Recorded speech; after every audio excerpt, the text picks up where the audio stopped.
La presidenta de la Corte, Norma Piña, presenta su renuncia bajo protesta. Asegura que lo hace por congruencia y por respeto a la Constitución. El Senado ya tiene las solicitudes de renuncia de los 8 magistrados no alineados con el gobierno. El secretario de Seguridad Pública de Sinaloa advierte que habrá multas para quienes usen disfraces que hagan apología del delito durante las fiestas de Día de Muertos.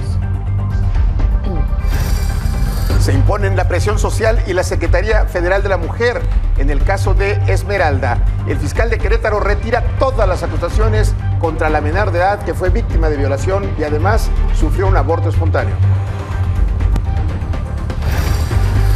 Donald Trump y Kamala Harris se disputan Carolina del Norte, uno de los estados clave en la elección de Estados Unidos. El republicano acusa que se prepara un fraude a gran escala en su contra. La demócrata pide a los electores superar la división y el miedo alentado por su rival.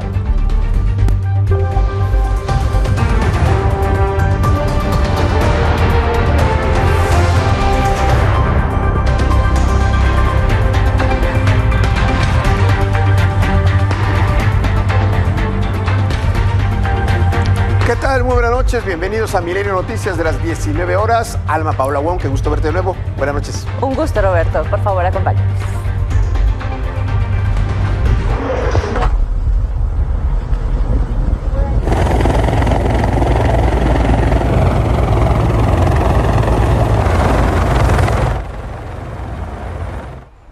Estas imágenes extraordinarias son de hace apenas unas horas. En Valencia, una provincia al este de España, fue golpeada por una depresión aislada de nieves altos, mejor conocida como Dana, un fenómeno atmosférico que provocó lluvias intensas, tornados y el desbordamiento, como veíamos, de ríos que arrastraron todo lo que encontraron a su paso. El saldo hasta el momento es de 95 muertos y decenas desaparecidos, pero aún se contabilizan las víctimas. Buenas noches, estamos en la Trivia Night Show, completamente en vivo. Hicimos un recorrido por el mercado Tariacuri.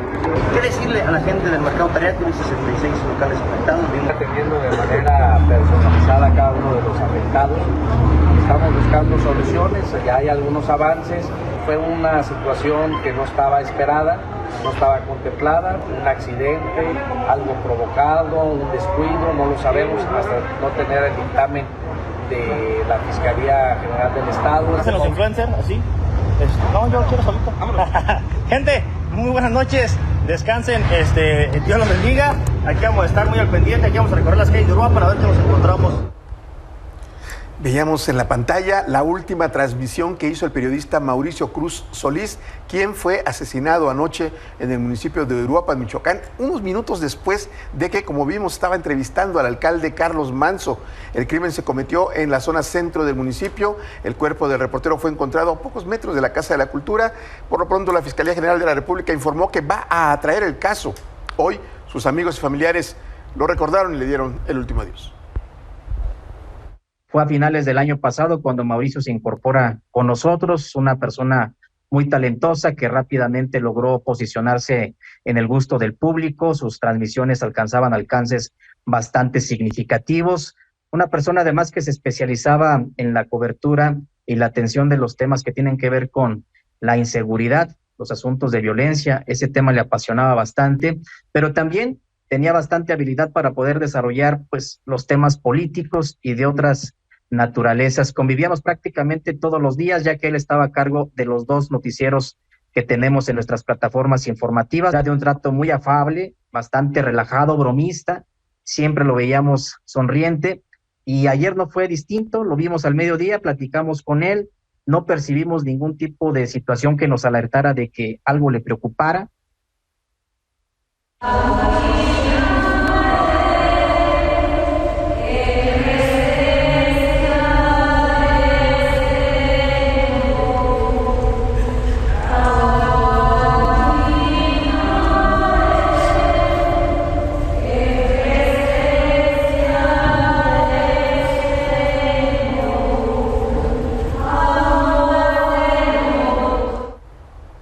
Y tanto el gobernador Alfredo Ramírez Bedoya, gobernador de Michoacán, como el alcalde de Uruapan, Carlos Manso, la última persona a la que entrevistó este periodista, aseguraron pues lo de siempre, que el crimen no va a quedar impune y que se van a esclarecer los hechos. bueno, pues no sabíamos qué es lo que estaba pasando, pensábamos que era un ataque hacia nosotros. Lo único que se alcanza a percibir pues es una camioneta que va a exceso de velocidad sobre el centro, dándose a la fuga, y nosotros nos resguardamos en un lugar dentro del centro histórico, nos dirigimos hacia el mercado Tariacuri, hasta después supimos que habían ejecutado a Mauricio, que hace 2 minutos antes de la entrevista estaba con nosotros. Mientras tanto, luego de un despliegue policíaco militar entre las comunidades de Aguas Blancas y Tetitlán en Tecpan de Galeana, fueron capturados 5 sujetos armados. Todo esto después de un reporte de pobladores que afirmaron que escuchaban las detonaciones entre las huertas que se encuentran ubicadas en el poblado de Tetitlán, por lo que las fuerzas federales cerraron la carretera federal, lo que desató el enfrentamiento contra presuntos integrantes del grupo criminal Guardia Nueva Generación.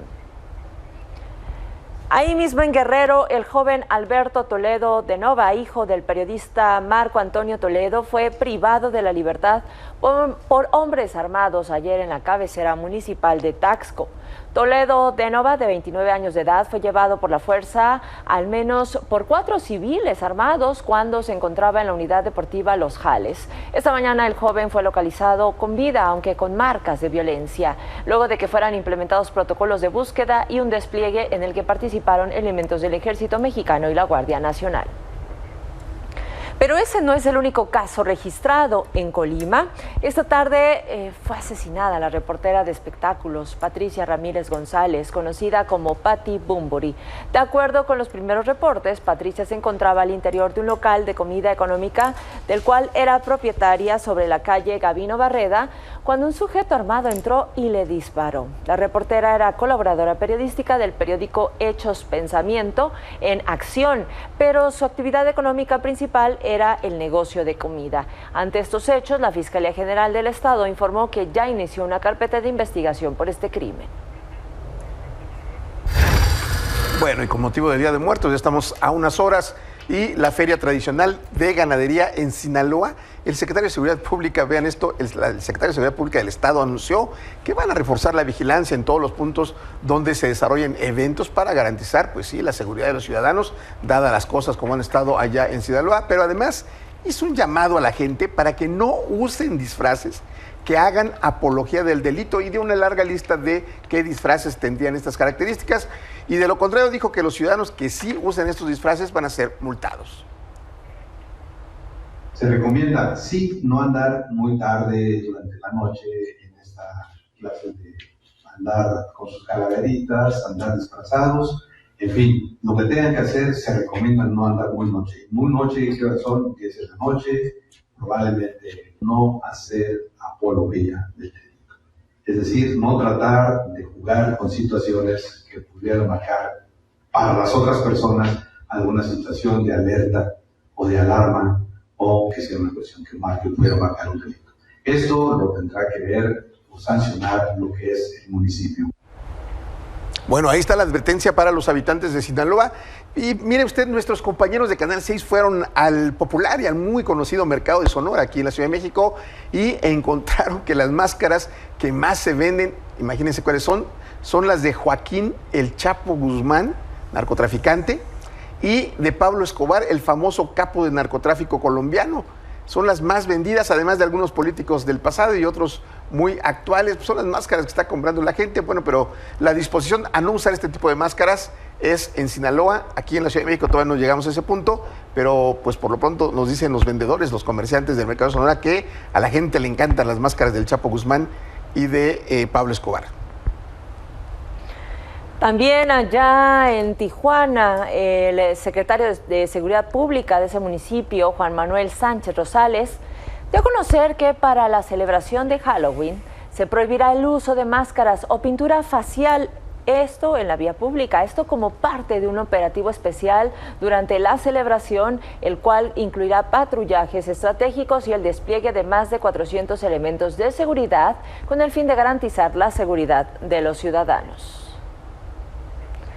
Y está la paranoia en varios estados que las autoridades se han movilizado por disfraces que hacen apología a cuerpos de personas fallecidas. El primer caso ocurrió en Tabasco. Un adorno de Halloween causó una fuerte movilización policíaca, pues vecinos de la colonia 1 de Mayo en Villahermosa reportaron que había un presunto embolsado. No solo fue en Tabasco, en Guanajuato, en un juzgado civil de San Miguel de Allende, bueno, pues también hubo indignación porque en la decoración también se hizo apología del delito, pues con algo que simula ser un embolsado, así como lo podemos observar en estas imágenes, Roberto. Bueno, pues más allá del humor negro que acostumbramos los mexicanos con la muerte, yo creo que sí hay algunos puntos sensibles, sobre todo en esas entidades con tanta violencia, ¿no? Pues yo creo que en general, ¿no? O sea, no importa la entidad, ¿no? Sabemos que hay entidades de la República que tienen mayor índice de actos delictivos. Definitivamente, pues creo que el país atraviesa una situación muy crítica como para estar haciendo este tipo de decoraciones. De bromas. No sé. Bueno, pues estamos así. Esta mañana, manifestantes del Sindicato Único de Trabajadores de los Poderes, Municipios e Instituciones Descentralizadas del Estado de México bloquearon varias avenidas principales en el municipio de Ecatepec, allá en el Estado de México, entre ellas la Vía Morelos, Avenida Central, la José López Portillo y la Carretera Federal México-Pachuca. Los sindicalizados tomaron esta medida como protesta ante la presunta falta de pagos a sus prestaciones laborales por parte del gobierno municipal. Los bloqueos fueron retirados luego de más de 10 horas, pero se espera que mañana comiencen las movilizaciones desde muy temprano.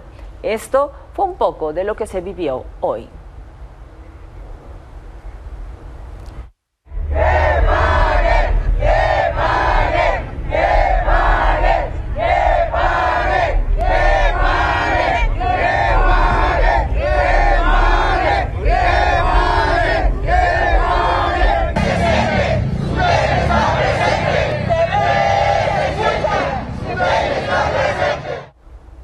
Ahora vamos a Tlaxcala, donde al menos 12 obreros murieron como consecuencia de una explosión en una caldera de la fábrica CIMEC, ubicada en Jalostoc. Todo ocurrió durante la madrugada de este miércoles mientras los obreros desempeñaban sus labores. De inmediato, decenas de ambulancias, policías estatales y unidades de protección civil llegaron al lugar para atender la emergencia. Ante estos hechos, la gobernadora de Tlaxcala, Lorena Cuellar, dijo que el gobierno, tanto estatal como federal, ya comenzaron las investigaciones correspondientes y extendió su apoyo a los familiares de las víctimas.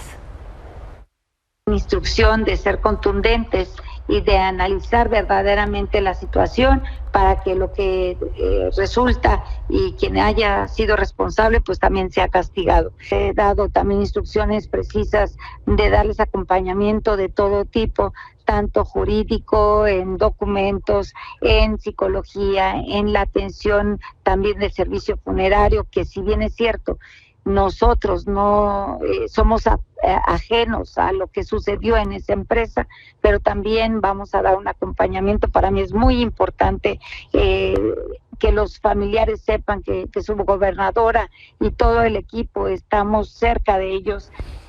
En este espacio le hemos dado seguimiento al caso de la niña de 14 años que fue acusada de homicidio tras sufrir un aborto espontáneo en Querétaro. Bueno, hoy la titular del Instituto Nacional de las Mujeres, Citlali Hernández, informó que luego de haber sostenido una reunión con el fiscal del Estado, Víctor Antonio Jesús Hernández, se decidió presentar el desistimiento de toda acción penal en contra de esta joven. También informó que tanto el gobierno federal como el gobierno del Estado acompañarán a la niña de manera integral y darán seguimiento. Además, se iniciarán los procesos administrativos en contra de los servidores públicos responsables involucrados en la carpeta de investigación. Pues es lo menos que podían hacer. Las niñas en este país no merecen ser acosadas y acusadas. Deben ser defendidas.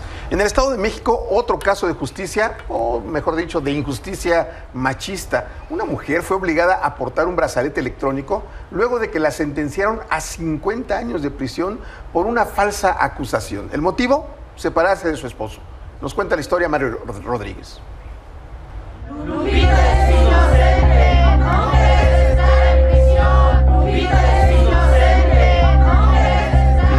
separó de su esposo y, como cualquier otra madre haría, exigió el pago de una pensión alimenticia para sus 2 hijos y solicitó su guardia y custodia. Eso, afirma, le costó ser sentenciada a 50 años de prisión por una falsa acusación de secuestro express, hecha presuntamente por la nueva pareja de su ex. Pero antes, enfrentó otras acusaciones infundadas. Yo hago la demanda en guardia y custodia de pensión alimenticia el 11 de noviembre del 2021, en lo cual se me viene esto el 17 de enero, la primera carpeta de abuso sexual, y la otra de tentativa de feminicidio el 30 de enero del 2022. Ya fueron desechadas, fueron absolutorias las 2 carpetas. Luego, Lupita fue acusada de participar en el secuestro de una mujer en junio de 2022 en Toluca, y la víctima fue trasladada a Temoaya, donde ella vivía. Pidieron rescate y más tarde la liberaron. Pero su familia afirma que Guadalupe no es una criminal y que no existen más que dichos y no pruebas sobre su participación en la comisión del delito. La mujer está en libertad gracias a un amparo, pero fue obligada a portar un brazalete electrónico, y su defensa ya se alista para apelar la sentencia. Sus familiares y vecinos piden analizar a fondo el caso porque es inocente. No porque ganen un sueldo, nada más vayan y digan y hablen, sino que hagan su investigación a campo abierto, y que se investigue primero antes de detener a una persona. Justicia y libertad para Lupita. Justicia y libertad para Lupita. Justicia y libertad para Lupita. De la semana pasada vimos con tristeza que los jueces no juzgaron con justicia. ¿Por qué? Porque le están dando todo el apoyo a la supuesta víctima, cuando vemos que la víctima es Lupita, porque ella es inocente. Nosotros como vecinos la hemos estado apoyando. Si nosotros no supiéramos de su inocencia, no estuviéramos aquí. A Lupita, más que la cárcel, le preocupa el destino de sus hijos. Sí, tengo miedo por mis hijos, porque yo tengo 2 hijos que dependen de mí, y por mis hijos son los que me pongo más a pensar por ellos. Sí, yo nada más le pido a la Fiscalía de Justicia, al Poder Judicial, a la maestra Delfina Gómez, que cheque todo eso, porque le digo, hay muchas irregularidades y no pueden estar metiendo a la cárcel a gente inocente. Desde el Estado de México, para Milenio Noticias, Mario Rodríguez.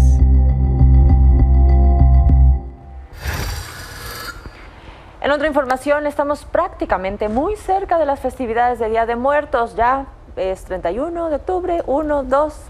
Y la Ciudad de México ya se prepara para celebrar. Hoy se realizó el encendido monumental de la mega ofrenda del Zócalo aquí en la capital. Para conocer más detalles me enlazo con Graciela Olvera. Graciela, tú tienes toda la información. ¿Qué tal? ¿Cómo está todo por allá? Muy buenas noches. Hola, ¿qué tal? Muy buenas noches, Ana Paola. Roberto, los saludo con muchísimo gusto. Y como bien lo comentas, ya se realizó el encendido de la ofrenda monumental.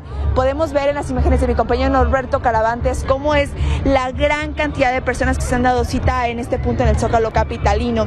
¿Qué es lo que sucede? Mega ofrenda monumental que se está realizando aquí en el Zócalo capitalino estuvo a cargo en la cuestión artística por el colectivo Xibalba, quienes están justamente fueron los ganadores de un concurso entre 10 colectivos, los cuales dieron pues sus propuestas. En esta ocasión la propuesta se llama procesión. Podemos ver que hay imágenes monumentales, son 17, asimismo hay un arco de cempasúchil precioso y de gran magnitud, son 17 metros. Asimismo, hay un campo de flores de cempasúchil con 10,000 ejemplares hechos por policultores de Xochimilco, quienes han dado cita como cada año a dar y a brindar estas flores para este punto de la capital del país.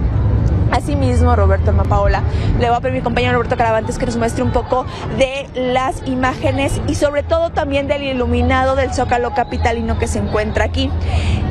Ha habido varios años en los que también se suma a esto las luminarias sobre el antiguo Palacio de Ayuntamiento y el Palacio de la Virreina.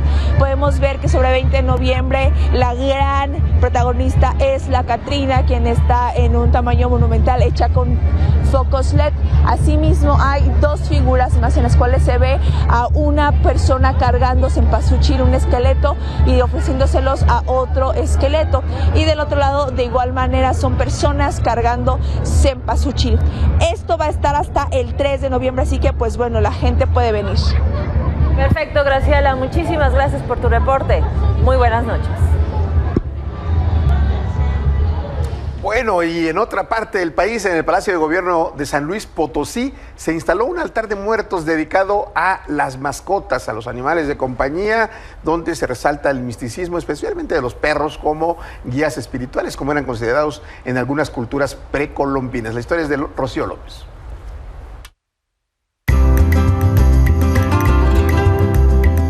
Estas culturas consideraban que también al morir el perro podía ser un guía en el inframundo de su amo y de que puedan formar parte de este ritual que los mexicanos hacemos cada año para recordar a quienes se nos han adelantado, considerando que son parte ya de nuestro propio núcleo familiar. El misticismo de la época prehispánica sobre el perro Xoloescuintli como guía espiritual de los ancestros se fusiona con la festividad del Día de Muertos en este altar monumental dedicado a las mascotas. Además de los elementos tradicionales de la ofrenda, se colocaron croquetas, golosinas, fotografías y tapetes de acerrín con figuras de perros y gatos. El entorno apropiado para que estas mascotas o estos animalitos puedan encontrar un camino hacia el portal y encontrarse con sus seres queridos. En este altar hay un lugar especial para Frida, la perrita rescatista de la Marina que ayudó en la búsqueda de personas tras los sismos de 2017 y que falleció hace 2 años. Pues ahí está la perrita esta, Frida. Hizo mucha labor en su tiempo de vida. También hay mamparas para que los visitantes puedan colocar fotos de sus mascotas y honren así a sus fieles compañeros que siempre vivirán en sus recuerdos. Pues una mascota es un más integrante de la familia y aparte también pues es un compañero de nuestra vida y pues al día que vamos a morir es el que nos va a cruzar. Desde San Luis Potosí para Milenio Noticias, Rocío López. Gracias, Rocío. Hacemos pausa, continuamos. El presidente del Senado, Gerardo Fernández Noroña, confirmó que las solicitudes de renuncia de los 8 ministros que no están alineados con el gobierno ya llegaron al Senado. Aquí están las 8 renuncias. ¿Ya? Les voy a decir quiénes. Luis María Aguilar Morales, Jorge María Pardo Rebolledo, Javier Lainez, Norma Lucía Piña Hernández, Alberto Pérez Ayán, que le agradezco la gentileza, puso mi nombre, le voy a decir, escriban mi nombre, ya. 2 de ellos las han hecho públicas desde ayer, que yo comentaba, o sea, que no ha llegado nada acá, así, aquí la hora, a las 11:05. Así como decía Fernández Noroña, anoche ya le habíamos avisado de la renuncia del ministro Alfredo Gutiérrez Ortiz Vena. Con el paso de las horas, más ministros presentaron su renuncia. Ahí veíamos las cartas que tenía el presidente del Senado. El primero fue el ministro Jorge Mario Pardo Rebolledo. En una carta hizo pública su decisión. Dijo que lo hace no como un acto de conveniencia, sino como uno de congruencia personal, y rechazó los insultos de los que ha sido víctima, especialmente de parte del gobierno. Pardo Rebolledo concluía su periodo en la Corte hasta el 2026. Esta mañana la ministra Margarita Ríos Farjat también informó de su renuncia, no solo al puesto, sino también a los haberes de retiro. En su carta, la ministra dejó claro que su renuncia no implica una convalidación tácita al conjunto normativo que encuentra controvertido en la reforma, y ella concluía su periodo hasta el 2034. Imagínese usted.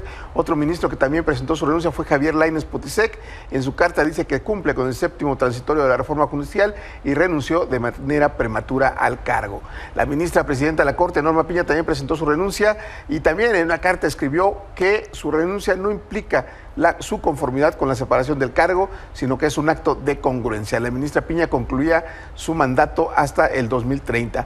Y el más reciente fue había sido el ministro Juan Luis González Alcántara Carranca, quien en su carta de renuncia señaló que se equivocó al creer que prevalecería la razón por encima de las pasiones, lo que le impidió imaginarse un escenario como el que actualmente vive México. Pero llegó hace unos minutos ya la carta del ministro Luis María Aguilar, que también lo hizo de manera pública, y informa que renunció a su cargo como ministro de la Suprema Corte y declinó a participar en el proceso electoral extraordinario del próximo año. Recordemos que el ministro Luis María Aguilar iba a concluir su mandato el próximo 30 de noviembre. Pero bueno, vamos a repasar la lista de ministros que ya han presentado su renuncia al cargo. En total suman 8 y se trata de los ministros Luis María Aguilar Morales, Alfredo Gutiérrez Ortiz Mena, la ministra presidenta Norma Piña Lucía Hernández, Alberto Pérez Dayán, Javier Lainez Potisek, Juan Luis González Alcántara Carrancá, Jorge Mario Pardo Rebolledo, Margarita Ríos Farjat. Y bueno, pues ya solamente con esto quedan las ministras simpatizantes del oficialismo, Loreta Ortiz, Lenia Batres y Yasmín Esquivel.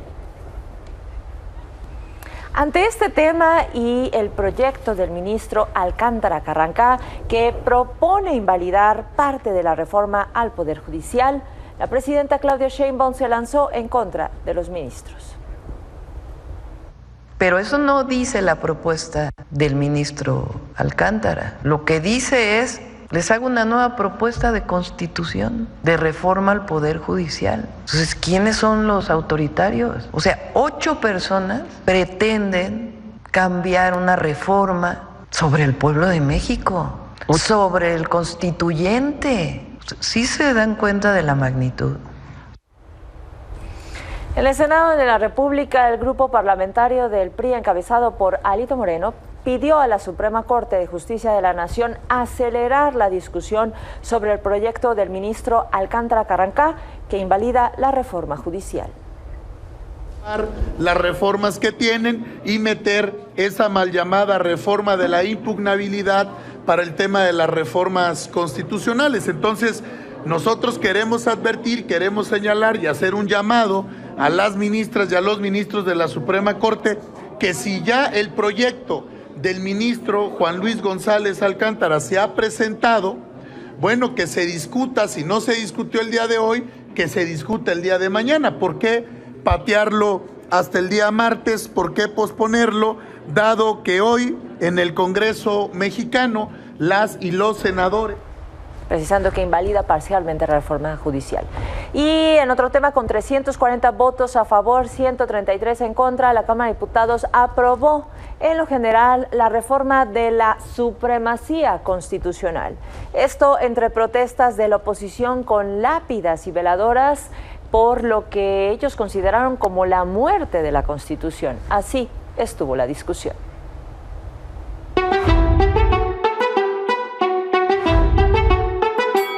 A sufrir el repudio de la gente. Ustedes que, como decía Hitler, y hoy lo hacen. Tenemos que pedir otra vez sensatez. Tenemos que pedirles otra vez respeto a la Constitución. Tenemos que hacer nuevamente un llamado a la sensibilidad. Nuevamente levantamos la voz con dignidad y responsabilidad para expresar nuestra preocupación por un dictamen que es una amenaza directa a la democracia y al derecho que tenemos las y los mexicanos al acceso a la justicia.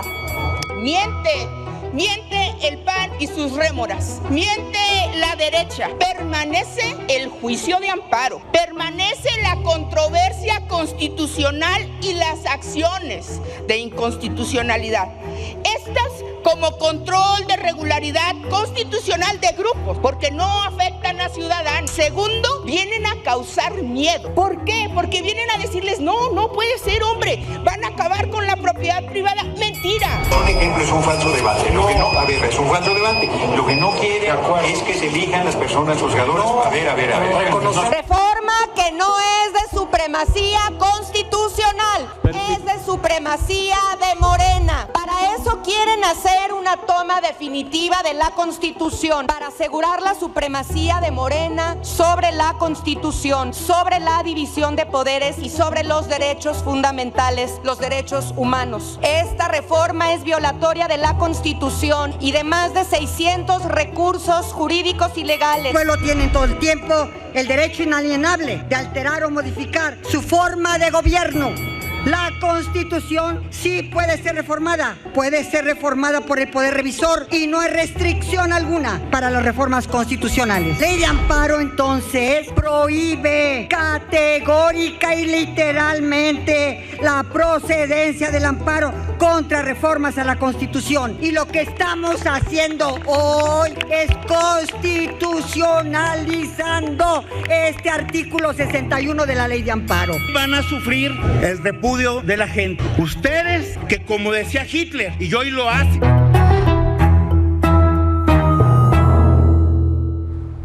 Otro efecto colateral de la reforma judicial se vivió hoy en la sesión del Consejo General del Instituto Nacional Electoral, el INE.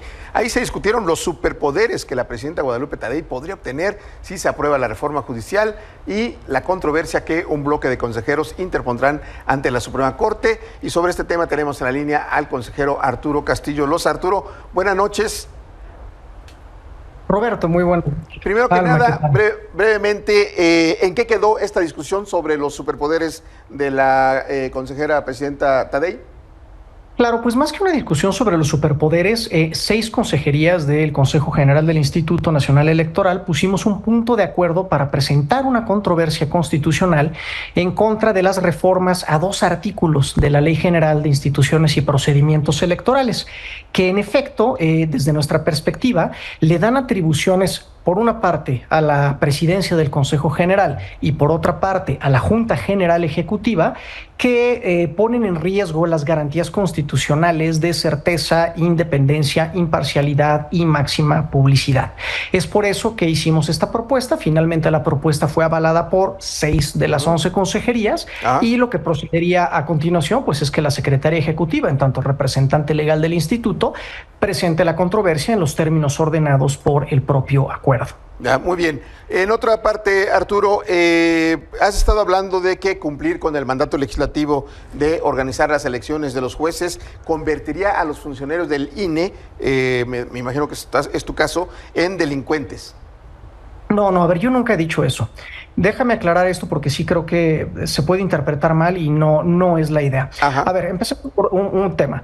La Constitución, la ley, ya fueron reformadas y ahorita es norma vigente la elección del Poder Judicial Federal. Esto no hay duda alguna. El problema no es este. El problema es que teníamos hasta el día de ayer cerca de 244 suspensiones para que nosotros aplicáramos la reforma, la elección al Poder Judicial. Es decir, 244 mandatos judiciales que nos impiden avanzar porque la propia Constitución en su artículo 107 establece que incumplir con las suspensiones en un amparo es un delito. Pero tenemos, por otra parte, una acción declarativa por parte de la Sala Superior del Tribunal Electoral del Poder Judicial de la Federación que dice 2 cosas. Dice, uno, que es, cito, constitucionalmente inviable suspender la organización del proceso electoral, pero que también dice que deja intocados los amparos. ¿Qué es lo que tenemos que hacer? Bueno, no nosotros, o sea, lo que tendría que suceder es que el Poder Judicial Federal, pienso yo específicamente la Suprema Corte de Justicia de la Nación, tendría que resolver este entuerto porque es, en última instancia, la única autoridad facultada para resolver el destino final de todos estos amparos y suspensiones que se han dictado en la materia. Pero de ninguna manera lo he planteado de esa forma. O sea, no nos convertiría en delincuentes electorales. Hay un problema entre un mandato de la Sala Superior y entre literalmente cientos de suspensiones por parte de jueces federales que nos tienen atrapados en un entuerto jurídico que no podemos resolver nosotros. Ya, entonces ustedes se irían por el mandato del Tribunal Electoral más que por las suspensiones. No, esto no lo podemos resolver nosotros, ese es todo el punto. Ok, entonces hay que esperar a que se resuelva. Hay una contradicción. El mandato del Tribunal Electoral dice que el 41 constitucional dice una cosa.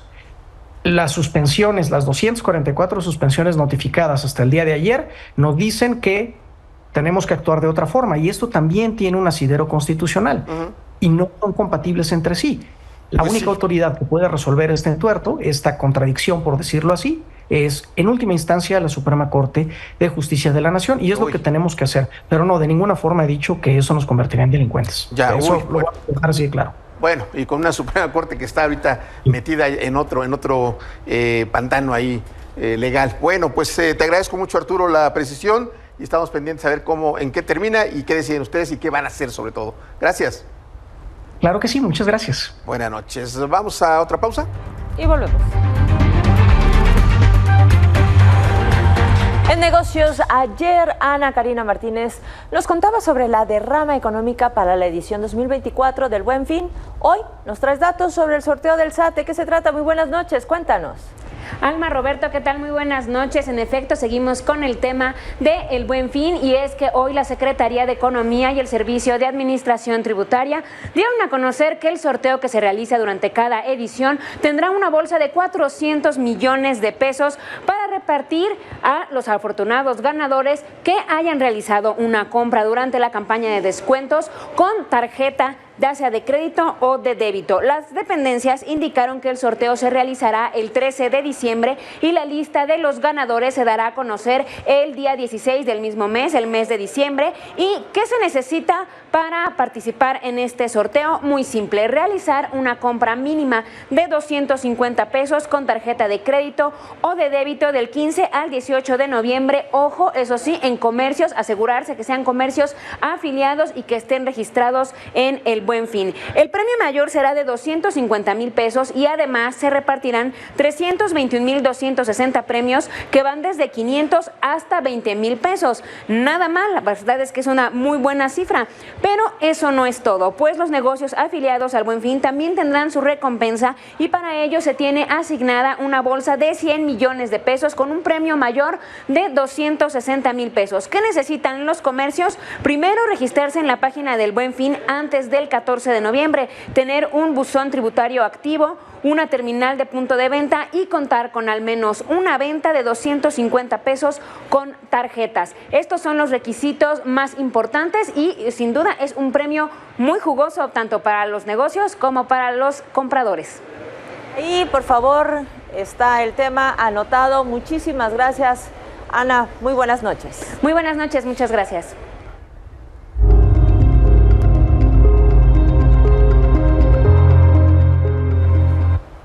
Bueno, vamos con información de última hora a Guanajuato. Nuestro compañero Elliot Rizzo trae información derivada de las explosiones allá en el estado de Guanajuato la semana pasada, recordarán. ¿Cómo estás? Buenas noches. Hola, ¿qué tal? Muy buenas noches. Los saludo con gusto desde Guanajuato. Comentarles que por las explosiones justamente registradas el pasado 24 de octubre en los municipios de Acámbaro y de Jerécuaro, fueron capturados José de Jesús N. y Francisco Javier, señalados como responsables de estos ataques, de estos hechos, de estos haber puesto estos artefactos explosivos. El operativo, bueno, de acuerdo con la Fiscalía General del Estado de Guanajuato, informó que esto se deriva de las investigaciones que se han realizado y bueno, pues el operativo para su captura se basó justamente en información de inteligencia obtenida por la Agencia de Investigación Criminal acá del Estado de Guanajuato tras los hechos registrados en estos municipios.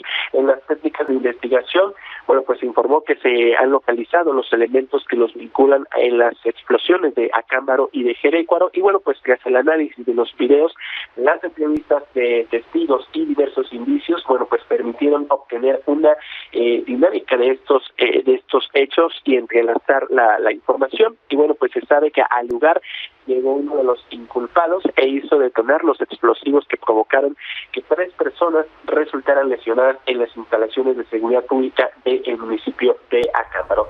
Es importante mencionar que la Fiscalía de Guanajuato informó que se cuenta con los elementos de prueba que acreditan justamente la participación de los detenidos, también en otros hechos delictivos registrados en la denominada zona Laja Bajío, de los que, bueno, pues ahora ya se encuentran en investigación. De esta forma, bueno, pues se ha complementado la información al área correspondiente, justamente de la Fiscalía General de la República para la prosecución del ámbito de su competencia. Por lo pronto, están estos 2 detenidos de estos ataques, haber activado estos explosivos en los municipios de Acámbaro y de Jerécuaro el pasado 24 de octubre.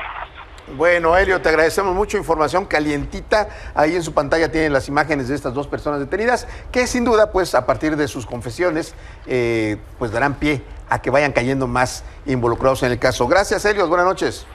Al pendiente, buenas noches.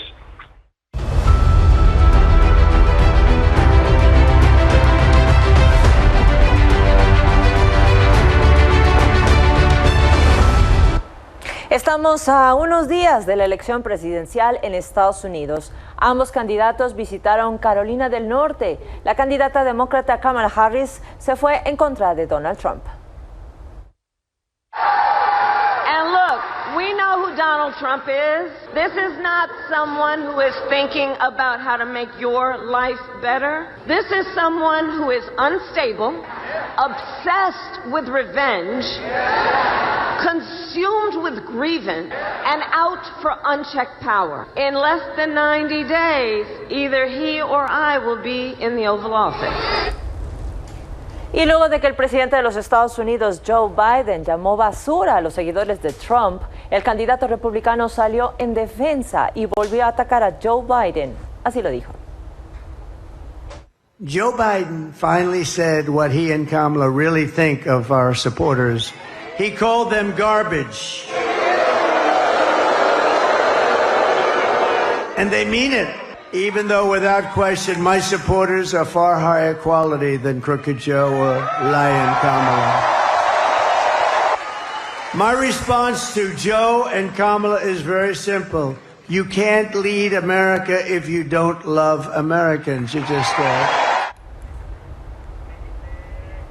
Pero bueno, vamos a repasar las encuestas en Estados Unidos. Esto a menos de una semana de la elección. Primero lo haremos por los 7 estados que definen la elección presidencial y luego a nivel nacional. En Carolina del Norte, Donald Trump empieza a tener una ventaja clara con 48.3%, mientras que Kamala tiene el 47.2%.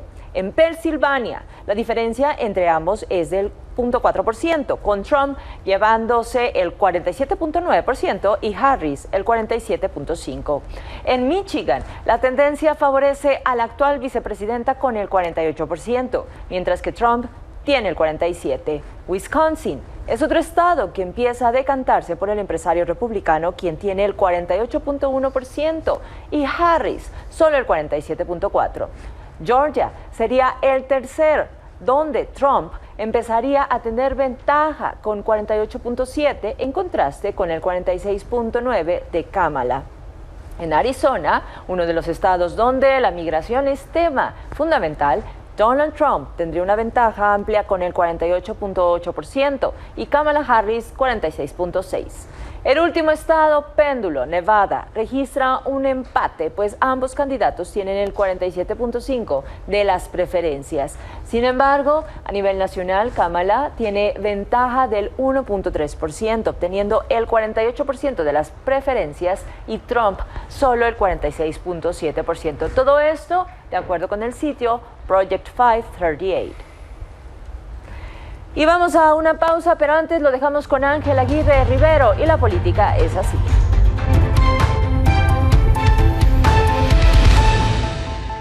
Hola queridos televidentes, buenas noches.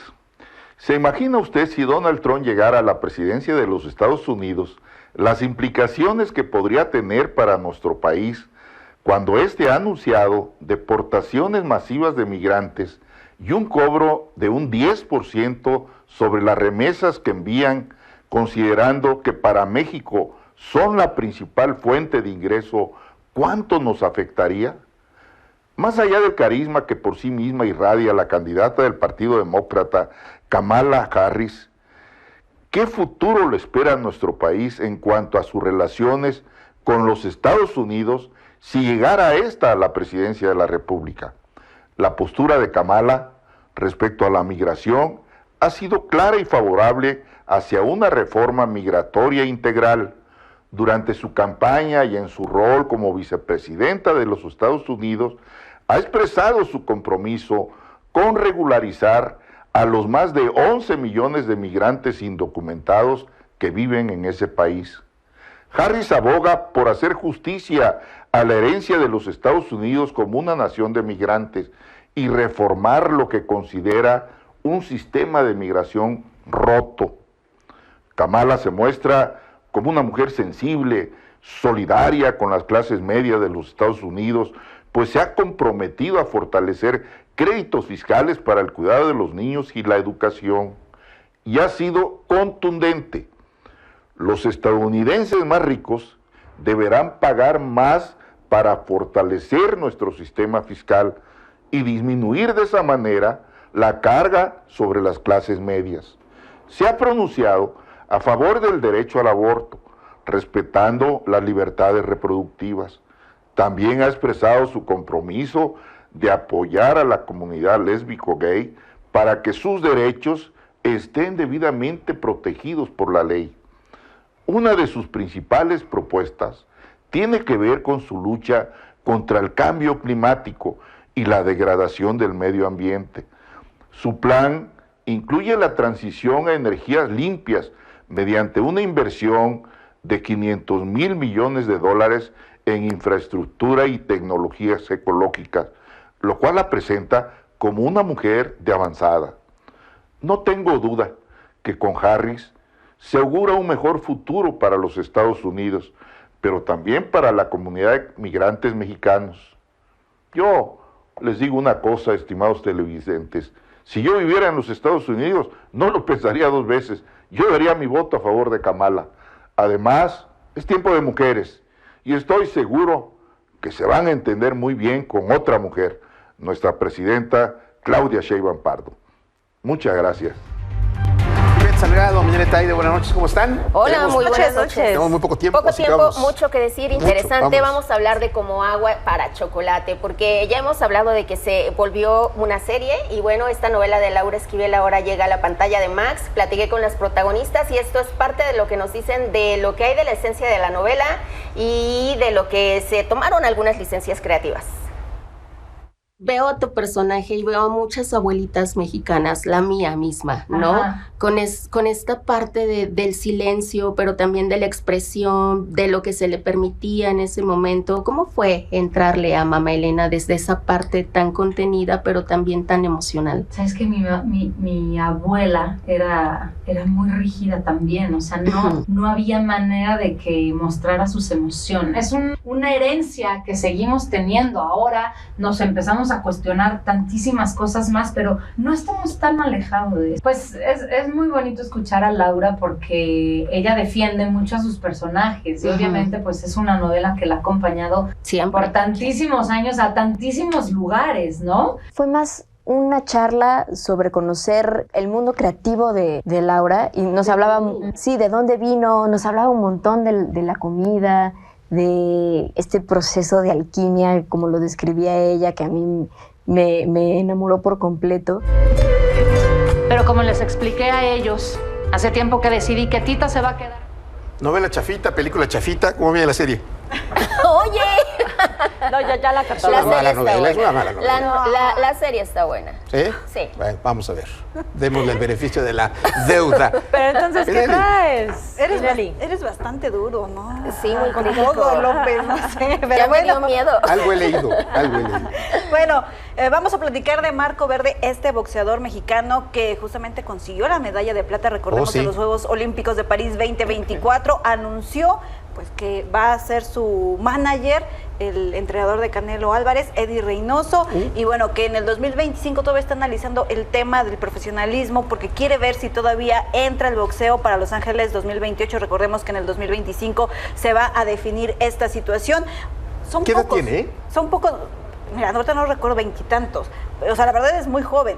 Pero aquí el tema, y lo que lo hemos mencionado, es que justamente Marco Verde es de los varios que va a saltar al profesionalismo en el tema del boxeo, de los que han sido medallistas olímpicos, y muy pocos, o más bien uno solamente, Alfonso Zamora, ha conseguido ser campeón mundial en el boxeo ya como profesional. El gran Alfonso Zamora. Exactamente. Hay incluso algunos que ni siquiera quisieron pisar el profesionalismo, como en el caso de Fidel Ortiz, que fue de los primeros medallistas olímpicos en 1930 y tantos, o sea, en esa época, o sea, ya tiene mucho. Ya nos está poniendo la pero bueno, vamos a platicarlo más a detalle en los próximos días. Y en la edición. Gracias a todos. Nos estamos viendo pronto. Hasta luego. Continúen Milenio Televisión.